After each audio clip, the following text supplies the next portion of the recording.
Psych শুরু করা যাক আজকের ক্লাস। আমি মোহাম্মদ তৌফিক কবির। বাই দ্য ওয়ে, আসসালামু আলাইকুম। আমি মোহাম্মদ তৌফিক কবির এবং ওয়েলকাম টু পাগলের ক্লাস। সো আজকে আমরা শুরু করব 17। আমি আগে 17 পেজ পর্যন্ত পড়েছিলাম আগের দিন। এগুলা এই যে অলঙ্গি ব্যালেন্স এবং 4 ডিজিট ব্যালেন্সের চার্টটা পড়েছিলাম। তো আজকে এখান থেকে শুরু হবে। আয়তনিক বিশ্লেষণে ব্যবহৃত কাচের যন্ত্রপাতি। আরে বাপ রে বাপ! তো দুই প্রকার, আঙ্গিক বিশ্লেষণ এবং মাত্রিক বিশ্লেষণ। মেইনলি এখানে অনেক কিছু বলা হয়েছে। আমরা মেইনলি যেটা বলবো সেটা হচ্ছে শনাক্তকরণ, জৈব এবং অজৈব পদার্থের শনাক্তকরণ। আরও আছে এই যে অ্যানায়ন এবং ক্যাটায়ন শনাক্তকরণ। সেকেন্ড চ্যাপ্টারের জিনিস নিয়ে আরও আলোচনা করবো। ওই যে আয়ন শনাক্তকরণ আছে না, সোডিয়াম আয়ন শনাক্তকরণ, সালফার SO3 আয়ন মূলক শনাক্তকরণ, আয়ন শনাক্তকরণ, মূলক শনাক্তকরণ, এগুলো হচ্ছে ওর ভিতরে পড়ে। তারপরে আসতেছি মাত্রিক বিশ্লেষণে। দুই প্রকার কি কি আছে? ভরভিত্তিক বিশ্লেষণ হচ্ছে ওই যে অদক্ষেপকে পোর্সেলিন বাটিতে উচ্চ তাপমাত্রায় উত্তপ্ত করে ভরের গ্রাম ওজন এককে নেয়া। এগুলো আমরা কেমিস্ট্রিতে বিভিন্ন জায়গায় করে থাকি, বাট ওইভাবে আমরা যে স্পেসিফিকভাবে পয়েন্ট করে বলি না যে এটা ভরভিত্তিক বিশ্লেষণ বা যাই হোক, প্রয়োজনও না আমাদের খুব একটা। তারপরে আসতেছে আয়তনিক বিশ্লেষণ, ওই যে অম্লক্ষার টাইট্রেশনের রিডক্স টাইট্রেশন বা অম্লক্ষার টাইট্রেশন। রিডক্স মানে হচ্ছে জারণ বিজারণ, সবাই জানো এটা। সো পাইরোস্লাভস বেরিয়াম বেরোসিলিকেটস দিয়ে তৈরি। তারপরে মেজারিং সিলিন্ডার, এটা ফিজিক্সে আমরা পড়বো। এখানে সারফেস টেনশনের কথা বলা হয়েছে, যেটা হচ্ছে কি বলে এই যে পৃষ্ঠটানের বিষয়টা। আচ্ছা, বাই দ্য ওয়ে, আমার ব্যাকগ্রাউন্ডে চলতেছে মাসুক হকের low fidelity music. I just love this music, মানে ইনথুজিয়াস্টিক এবং কিপস মি অ্যালাইভ। সো আমরা ফিরে আসি পড়াই।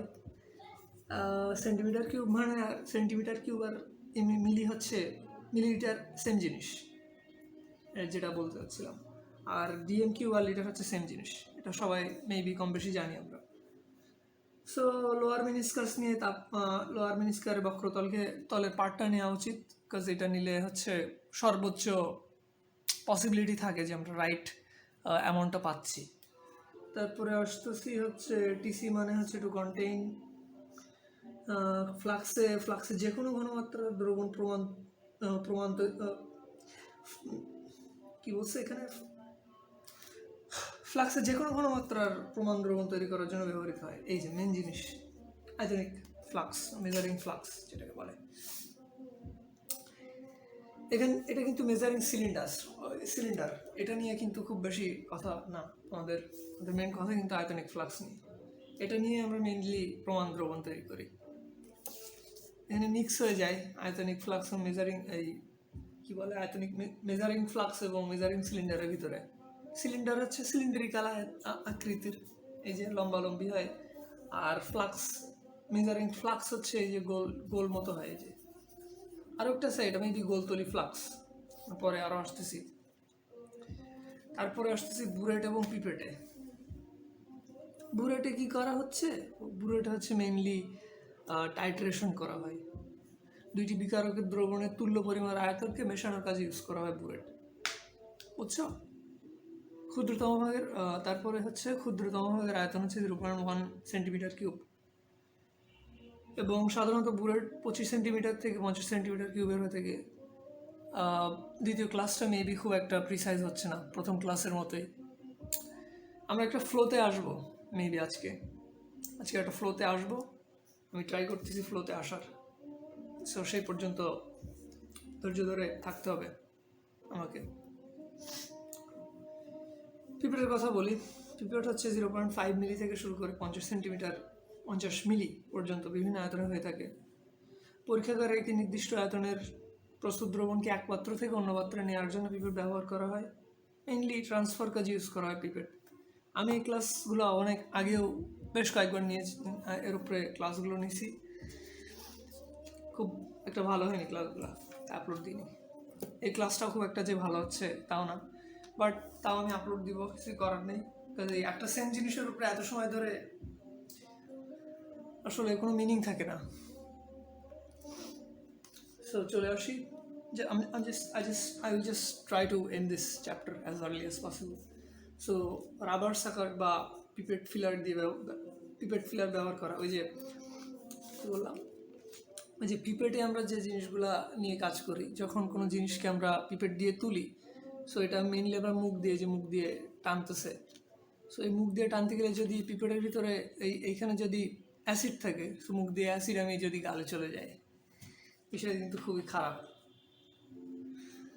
তো তার জন্য তার বিকল্প রূপে আমি রাবার সাকার আর পিপেট ফিলার ইউজ করতে বলা হয়েছে বইতে। টিডি মানে টু ডেলিভার।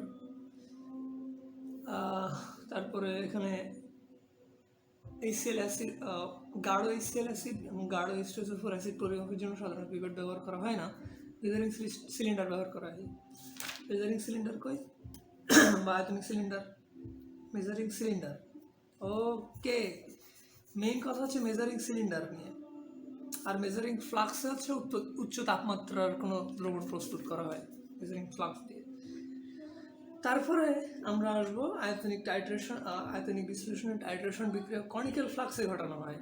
এটা কিন্তু মেইন কথা, এটা ওয়ান অফ দ্য মেইন কথা, একদম মেইন কথা না। সো আয়তনিক বিশ্লেষণের টাইট্রেশন বিক্রিয়া কনিক্যাল ফ্লাক্সে করানো হয়, মানে ওই যে মিক্সিং টাইপের দুইটা দ্রবণকে আমি এতে নিব, এই কনিক্যাল ফ্লাক্সে নিব, নিয়ে মিক্স করতে পারবো। সো আমরা তিনটা জিনিস পড়লাম, সেটা হচ্ছে আয়তনিক ফ্লাক্স, যেটা দিয়ে প্রমাণ দ্রবণ তৈরি করা হয়। দ্বিতীয়ত হচ্ছে মেজারিং ফ্লাক্স, যেটায় উচ্চ তাপমাত্রার কোনো দ্রবণ মাপযোগ করা হয়, মানে তাপমাত্রা দিয়ে। কি বলতেছি। আর কনিক্যাল ফ্লাক্স দিয়ে হচ্ছে টাইট্রেশন করা হয় মেইনলি। আর পিপেট বুরেটও কিন্তু টাইট্রেশনে ইউজ করা হয় মেইনলি। সরি, এই যে বুরেটটা কিন্তু মেইনলি টাইট্রেশন ইউজ করা হয়, পিপেট হচ্ছে ট্রান্সফার কাজে ইউজ করা হয়। সো যত দ্রুত আমরা এই ক্লাসগুলো শেষ করতে পারবো, এই ফার্স্ট চ্যাপ্টারটা শেষ করতে পারবো, তত আমরা দ্বিতীয় এবং তৃতীয় চ্যাপ্টারে আসতে পারবো, যেটা আমাদের মেইন ফোকাস থাকবে। ক্লিনিং মিক্সচার হচ্ছে K2CR2O7, সবাই জানি, আমরা আগে পড়ছি এটা। ফানেলরে কি বলে জানি না, TC আর TD দুইটা মিক্স করেই টু কন্টেন্ট টু ডেলিভার, কোনটা আসলে ঠিক জানি না। ক্লিনিং মিক্সচার হচ্ছে ক্রোমিক অ্যাসিড এক পাশ দিয়ে লিক করা, কি এটা কি বলছে জানি না, কি ফাও কাজে আন্ডারলাইন করা এখানে। আয়তনিক বিশ্লেষণে টাইট্রেশন কাজে বুরেট ব্যবহার করা হয়। কি বাজে হচ্ছে ক্লাসটা, 2 বাজে।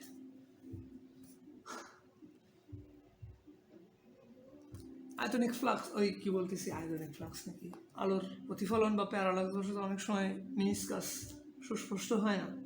বুরেট রিডার বা অ্যান্টি প্যারালাক্স কার্ড ব্যবহার করার জন্য এই যে তরলের পৃষ্ঠটানের কারণে এই তরলটা হচ্ছে কিছুটা উত্তল আকার ধারণ করেছে। উত্তল না, মেবি অবতল আকার ধারণ করেছে। এখান থেকে দেখলে অবতল, এখান থেকে দেখলে উত্তল, কোন দিক থেকে দেখবো, যাই হোক। অনামিক ও কনিষ্ঠ আঙুল দিয়ে বুরেটের টিকে রাখা মেজারিং সিলিন্ডার ব্যবহৃত হয় নির্দিষ্ট আয়তনের গাঢ় অ্যাসিড ও পানি পরিমাপ করার কাজে। Measuring cylinder. মেজারিং ফ্লাক্স ব্যবহৃত হয় নির্দিষ্ট আয়তনের প্রমাণ দ্রবণ তৈরি করতে। মেজারিং ফ্লাক্স, প্রমাণ দ্রবণ। এখানে এক এক জায়গায় এক এক রকম ইনফরমেশন দেয়া, কোনটা ঠিক কোনটা ভুল। প্রমাণ দ্রবণ তৈরি করতেছি আমরা মেজারিং ফ্লাক্স দিয়ে, প্রমাণ দ্রবণ তৈরি করতেছি, আচ্ছা ঠিক আছে তো। আর মেজারিং সিলিন্ডার দিয়ে হচ্ছে গাঢ় অ্যাসিড ও পানি পরিমাপ করা হয়। মেবি তাই, মেবি তাই, আচ্ছা বিশ্বাস করে নিলাম। বুরেট তুল্য পরিমাণ অপর বিকারের নির্দিষ্ট আয়তনে মিশানোর কাজে, টাইট্রেশন বা মিক্সিং কাজে ইউজ করা হয় বুরেট। আর পিপেট হচ্ছে এক পাত্র থেকে অন্য পাত্রে স্থানান্তরণ কাজে ব্যবহার করা হয়। দ্রুত শেষ করব আমরা ক্লাস। এই ক্লাসটা এই এক জিনিসের উপরে বারবার ক্লাস নিতে মানে আর যাচ্ছে না আসলে। সো তাড়াতাড়ি শেষ করি। অক্সিজেনের সাথে আসলে যখন ভাবতেছি, যখন ক্লাস এভাবে যখন ক্যামেরার সামনে আসা হয় না, তখন মনে হয় যে ও খুব সুন্দর হবে, খুবই প্রিসাইজ, আমি ফ্লুয়েন্টলি কথা বলবো। বাট যখনই ক্যামেরার সামনে আসা হয়, ক্যামেরাটা উপরে রাখা হয়, তখন বিভিন্ন রকম চিন্তা মাথায় আসে। ক্লাস কি ভালো হচ্ছে? আদৌ মনে হয় ভালো হচ্ছে না। আচ্ছা, কেউ মেবি দেখবে না, এমন বিভিন্ন কোয়েশ্চেন আসে, অ্যারাইজ করে। সো এইভাবে চলতে চলতে ক্লাস ভালো হয় না। আর পাশে প্রচুর নয়েজ হয়, আমি just frustrated or the noise. এখন বাজে রাত, আমি সারাদিন ধরে ট্রাই করতেছি ভিডিও বানানোর, বাট এত নয়েজ, পাশে আশপাশে লোকজন এত কথা বলে, কিছু বলার নেই। যাই হোক, পড়তেও ভালো লাগে না মিয়া। আমার একটু রেস্ট নিই। Welcome back.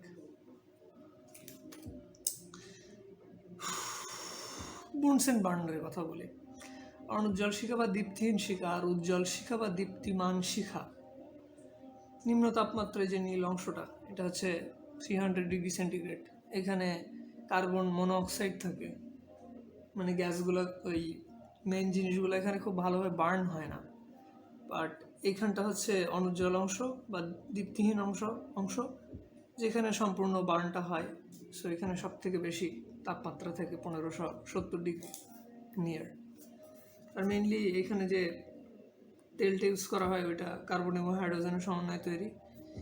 বায়ুর অক্সিজেনের সাথে এটা মিশে কার্বন ডাইঅক্সাইড, জলীয় বাষ্প, তাপমাত্রা, আলো উৎপন্ন করে।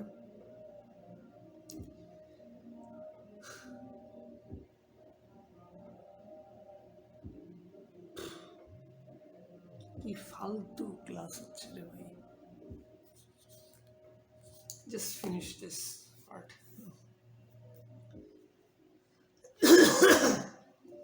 সরি।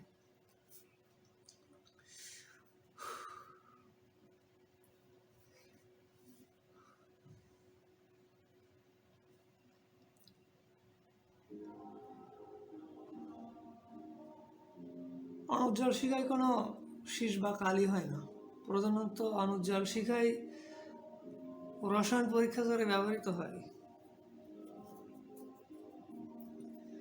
অনুজ্জ্বল শিখারের ভেতরে নীল অংশ থাকে।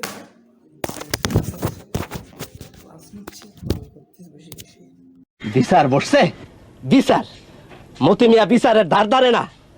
মতি মিয়া কি জিনিস আজ সবাই বুঝবো। আজ একটা বিরাট ফাটাফাটি হইব, মুখের উপরে চাকরি ছাইরা দিয়া ফুলির হাত ধইরা বাইর হয়ে যাব। বিচার। Our main man, the champion himself. No need for introduction.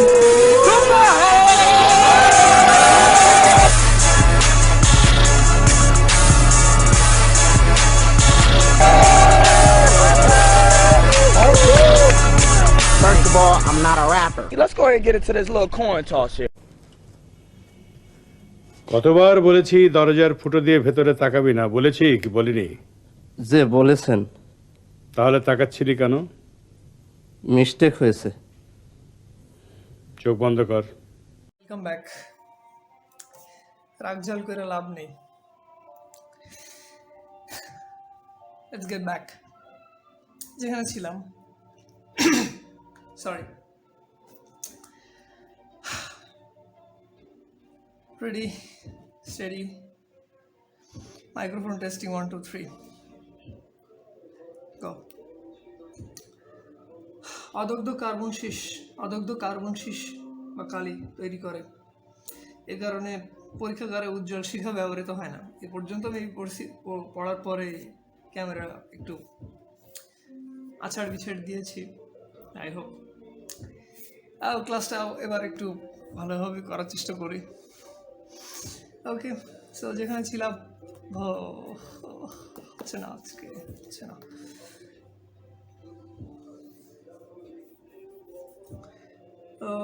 তখন এরপর কিছু অক্সিজেন অতিরিক্ত থাকে এবং বস্তুকে জারণে সাহায্য করে বলে এই অংশকে জারণ শিখা বলে।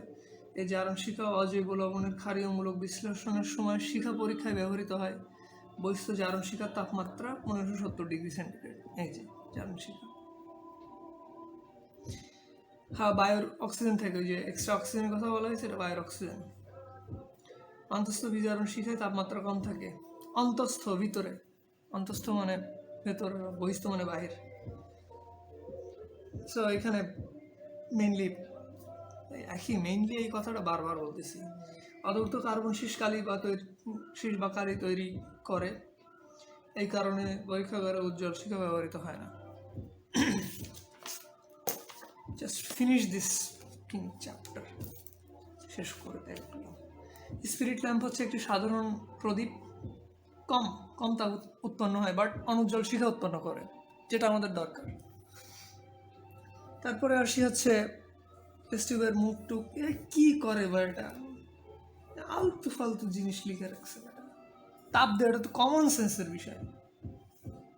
সোজাসুজি কেন তাপ দিব আমি? আর 45 ডিগ্রি অ্যাঙ্গেল কি আমি মাপবো এভাবে? 6:6 আকারের অ্যাসবেস্টর, মানে 6 সেন্টিমিটার না 6 মিটার, কি সে ফালতু সব লিখে রাখছে, ইচ্ছা হয় তাই লিখে রাখছে। অজৈব গ্যাস হচ্ছে HCl এবং SO2 প্রস্তুতের বেলায় কি অজৈব গ্যাস, হ্যাঁ HCl এবং SO2। অজৈব গ্যাস মানে হচ্ছে যাতে কার্বন ও হাইড্রোজেন নেই, জৈব যৌগ মানে হচ্ছে কার্বন এবং হাইড্রোজেন, আর অজৈব গ্যাসে কার্বন হাইড্রোজেন থাকবে না ভাই, এই মেইন কথা, পার্থক্যই। নাইট্রোবেনজিন বিশ্লেষণে অ্যানিলিন আসতে নাইট্রোবেনজিনের বিজারণে অ্যানিলিন প্রস্তুত করতে বিক্রিয়া মিশ্রণে গোলতলি ফ্লাক্সের ওয়াটার বাথে রেখে 100 ডিগ্রি সেন্টিগ্রেডে উত্তপ্ত করা হয়। গোলতলি ফ্লাক্সকে সরাসরি তাপ দেওয়া হয় স্টিম পাথন প্রক্রিয়া। এটা অবজেক্টিভ আসতে পারে। এই যে ভাই আমি কেন কলম ইউজ করতেছি না বা অন্য কিছু ইউজ করতেছি না, এখানে মেইনলি অনেকগুলো দাগ দেওয়া হয়ে গেছে। এখন যদি আমি আবার কলম ইউজ করি, পড়ার মতো কিছুই থাকবে না। পেন্সিলটা ইউজ করবো আমরা, কালার পেন, এগুলো আমরা ইউজ করবো। ক্লাসে ফিরে আসি, আমার পিছনে এখনো চলতেছে মাসুক হকের আবার হাসি মুখ। Actually music keeps me alive, বেঁচে আসি মিউজিকের জন্য। এই ফ্রাস্ট্রেশন এতদিন এত শেষ। পোর্সেলেন বাটি সিরামিকের তৈরি এবং সাদা বর্ণের। দ্রবণকে গাঢ়ীকরণ বা অ্যাকুয়ারিজিয়া বা রাজঅম্ল, এই যে HNO3 আর 1 মোল কনসেন্ট্রেটেড HNO3 এবং 3 মোল কনসেন্ট্রেটেড HCl মিক্সচারকে রাজঅম্ল বা অ্যাকুয়ারিজিয়া বলে। শুষ্ককরণ, বস্তুকে শুষ্ককরণে ব্যবহৃত হয়। কি ব্যবহৃত হয়? পোর্সেলিন বাটি। আরও একটা আছে ভ্যাকুয়াম ডেসিকেটর বলে, পরের পেজে আমার বলা হয়েছে এটা। এই যে রাসায়নিক পদার্থ শুষ্ককরণের জন্য সাধারণত ভ্যাকুয়াম ডেসিকেটর ব্যবহৃত হয়। ওয়াটার বাথ ব্যবহৃত হয় উদ্বায়ী জৈব যৌগ প্রস্তুতির বেলায়। 2টি ড্রপ অর রিয়েজেন্ট বোতলে ব্যবহৃত হয় অনামিকা মধ্যম আমল কি আল্লাহকে জানে, বাট জিনিসপাতি। বিজারক পদার্থ হচ্ছে NH, লিথিয়াম অ্যালুমিনিয়াম হাইড্রাইড এবং সোডিয়াম ধাতু পানির সংস্পর্শে বিক্রিয়া করে আগুন ধরে। এই কথা বলো ভাই, এই কি এসব মেইন কথা কই ভাই? ডাইলিউটেড আর হচ্ছে কনসেন্ট্রেটেড, মেইন কথাই বলি আমরা। ফালতু বইয়ে বেড়া ফালতু লেখা পড়ে। 20% ইনফরমেশন আর 80% ফ্লপ, ফালতু জিনিস সব কমন সেন্স দিয়ে করা যায় ভাই। সো আম সরি, আমি একটু বেশি হাইট হয়ে গেলাম, এক্সাইটেড হয়ে গেলাম। ক্লাসে ফিরে গাঢ় H2SO4 এবং HNO3 ও ক্রোমিক অ্যাসিড নিরোধক পদার্থ, জারক পদার্থ সংস্পর্শ থেকে ত্বক চোখের বাঁচাতে হবে। তা বাঁচাবো কেন? আমি HCl কি চোখে ঢালবো নাকি? তেল সব। পটাশিয়াম টেট্রাইড ও মার্কিউরেট 2 কিন্তু পরে আমরা যখন হচ্ছে কমপ্লেক্স কম্পাউন্ড পড়বো তখন এই জিনিসটাই, কিন্তু নামকরণের আরও সিস্টেম আছে। ইচ্ছা মতো নামকরণ হয় না, সিস্টেম অনুযায়ী নাম হয়। এটা একটা অবজেক্টিভ আর মনে হয়েছে, এখানে পাইছি আমি HG কি বলে এটাকে, এই জন্য বলে মার্কারি ক্লোরাইড। এর জলীয় দ্রবণে KI দ্রবণ যোগ করলে বর্ণহীন দ্রবণ তৈরি হয়, KOH। ব্যাকগ্রাউন্ডে খুব সুন্দর একটা সাউন্ড হচ্ছে, কারণ জলীয় বাষ্প বায়ুর অক্সিজেনের সাথে সহজে বিক্রিয়া করে ঘনমাত্রা হ্রাস বৃদ্ধি করে। ওই যে কি করে কই সে সেকেন্ডারি স্ট্যান্ডার্ডের কথা বলা হয়েছিল। সেকেন্ডারি স্ট্যান্ডার্ড মানে ওই যে ভীষণ পাওয়ারফুল অ্যাসিড টাইপের জিনিসগুলো। হ্যাঁ, ফার্স্ট টাইম আমরা মনে হয় 27 পেজ ক্রস করলাম। এর আগে 8-10টা ভিডিও হচ্ছে 27 পেজ পর্যন্তই ছিল, তারপরে যাওয়া হয়নি। সো আজকে ক্রস করলাম, যদি একটু ফ্রাস্ট্রেটেড এখনো, ক্লাস খুব একটা ভালো হচ্ছে না, তারপরে চলে আসি। শেষ করবো আজকে আমরা এই ক্লাসটা, ফার্স্ট চ্যাপ্টার শেষ করবো আমরা যেভাবে হোক। হ্যাজার্ড সিম্বল হচ্ছে 10টি আন্তর্জাতিকভাবে স্বীকৃত। বিডিএইচ ব্রিটিশ ড্রাগ হাউস, ইমেরিক মার্ক আলড্রিন, কি কেডা ভাই, কে এটা? গ্লোবালি হারমোনাইজড সিস্টেম জিএইচএস 1992-তে জাতিসংঘের লেভেলিং ওয়ার্ল্ড কি বলে, ওয়ান কেমিক্যাল ওয়ান লেভেল কি, আচ্ছা সিএলপি রেগুলেশন মানে হচ্ছে সি দিয়ে হচ্ছে ক্লাসিফিকেশন, এল দিয়ে হচ্ছে লেভেলিং এবং পি দিয়ে হচ্ছে প্যাকেজিং। মেবি এই 3টি নিয়মের সমন্বয়ে রাসায়নিক পদার্থ একটি মারাত্মক হয়েছিলাম, সমন্বয়কে সিএলপি রেগুলেশন বলে। সো এবার আমরা চলে আসি টক্সিক, ক্যাডমিয়াম এবং ক্রোমিয়াম লবণ। দ্রুত যাব আমরা। ও ক্যামেরায় দেখছো কি অবস্থা, বাইরে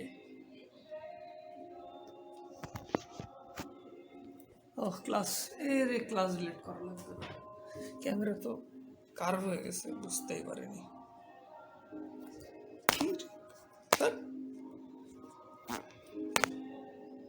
ঠান্ডা লাগে।